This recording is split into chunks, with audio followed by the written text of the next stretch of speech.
quel effet ça fait de passer de spécialiste de la musique à musicien? Je peux vous dire qu'il y a comme une aisance, une assurance, un sentiment que l'on sait ce que l'on fait, et un sentiment que l'on sait où on va, parce qu'en tant que spécialiste et musicien, chanteur, on sait de quoi on parle. Il n'y a pas de place à l'improvisation, et même quand il y a d'improvisation, c'est un chaos qui est voulu. Donc, voilà ce que je peux vous répondre sur cette question.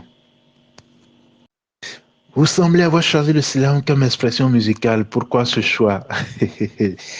Je trouve que le slam est un art qui correspond et qui me correspond, pardon, et auquel correspondent mes valeurs. Les personnes qui me connaissent vous diront que j'ai toujours été un amoureux de la bonne poésie. Il y a des classiques de Victor Hugo, de Pierre de Ronsard, de Birago Diop ou encore de Charles Baudelaire que je connais par cœur. Le slam dégage pour moi une esthétique musicale dans laquelle je me retrouve complètement.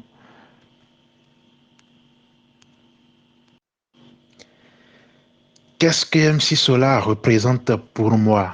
Waouh! Vous allez rigoler. MC Solar, je l'ai connu au collège, mais pour être sincère, je n'en savais pas plus. Entre la classe de cinquième et la troisième, on recopiait les textes quand RFI diffusait les chansons à la radio et on se faisait passer pour l'auteur. On séduisait les petites filles du collège avec les belles paroles et les chansons qu'on écoutait à la radio, à Radio France Internationale.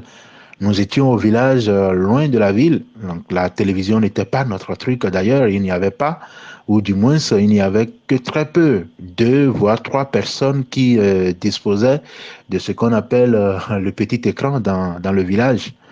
Moi, j'ai toujours été influencé, j'avoue, par des artistes de musique traditionnelle. Une de mes plus grandes influences est l'artiste Gbezé, G, B, et accent aigu, ou E, et Z, et accent aigu. Donc Gbezé du Bénin, ou Fela Kuti du Nigeria, parce que mon papa écoutait beaucoup du Fela. Donc MC Sola est pour moi une version moderne de ces artistes traditionnels, car ses textes sont philosophiques et exigent un niveau intellectuel du mélomane.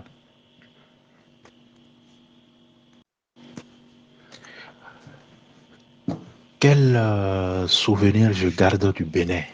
Ça, c'est une grande question. C'est une grande question, mais je vais essayer de répondre à votre question.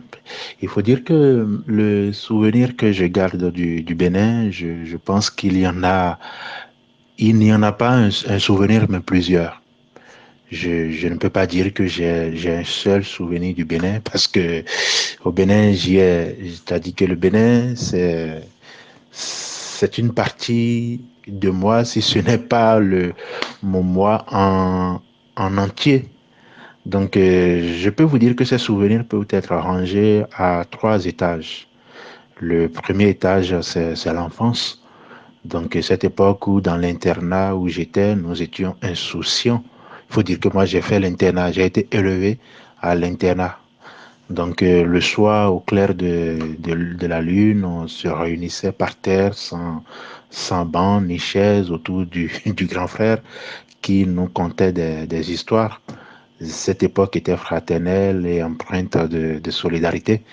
Mon pain était le pain de tout le monde et le pain de tout le monde était mon pain.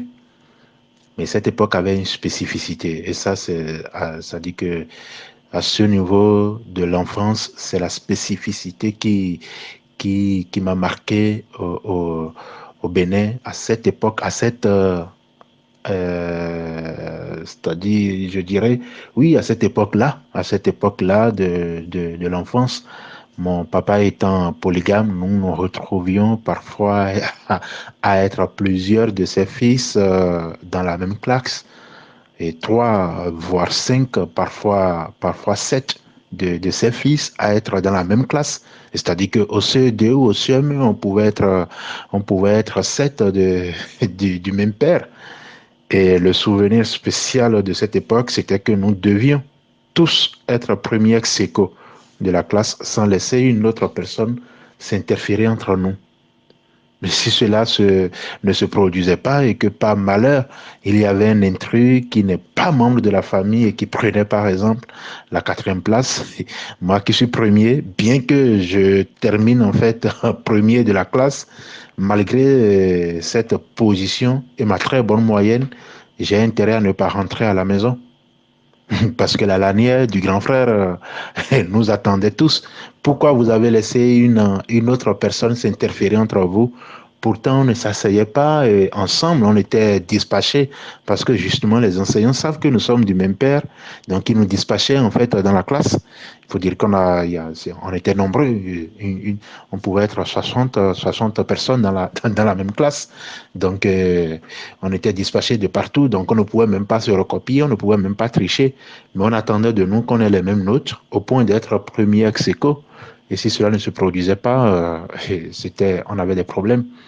Le deuxième souvenir, c'est l'étape de l'adolescence, notamment la phase du collège. Le souvenir que je garde de cette étape de ma vie au Bénin, je peux vous dire qu'il englobe mes années de collège. C'est la période où j'ai obtenu mon baccalauréat en classe de première. Donc, je n'ai pas eu besoin de faire la terminale. Deux professeurs ont marqué, j'avoue, cette période de ma vie au Bénin, notamment ma prof d'histoire et de géographie, dont je suis tristement obligé de dire paix à son âme, puisqu'elle n'est plus de ce monde. Elle se prénomme Madame Koyotek. Et aussi mon professeur de philosophie d'alors, le professeur Maké Alabi.